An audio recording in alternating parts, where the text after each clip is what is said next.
एकदा जंगलात एक सिंह शिकारीसाठी बाहेर पडला होता. त्याला खूप भूक लागलेली होती, पण त्याला खूप वेळ झाला काही सापडलं नाही. चालता चालता त्याला एक कुत्रा दिसला. सिंह त्याच्यावर तुटून पडणारच, पण कुत्रा खूप शहाणा होता. त्याने सिंहाला लांबूनच पाहिले होते. तो मोठ्याने ओरडू लागला, "वा, आज सिंहाचे मांस खाल्ल्यानंतर किती मजा आली. अजून एक सिंह सापडला तर दुपारचे जेवणही होईल." हे ऐकताच सिंह घाबरला.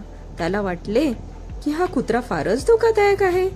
तो सावधपणे मागे फिरला आणि तिथून निघून गेला. हे सर्व घडताना एका कोल्ह्याने पाहिले. त्याला कुत्र्याचे कौतुक वाटले, पण सिंहाची खुशामदही करायची होती, म्हणून तो सिंहाकडे गेला आणि सर्व घडले ते सांगितले.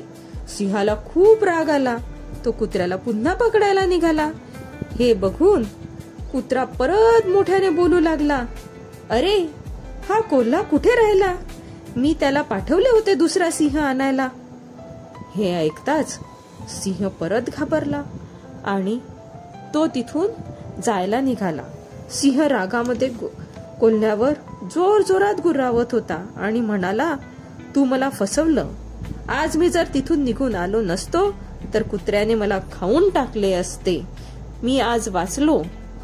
आणि इकडे कुत्रा एकदम आनंदात होता आणि तो म्हणाला, "जिथे शक्तीने काम होत नाही तिथे युक्तीने होते, म्हणून शक्तीपेक्षा युक्ती मोठी."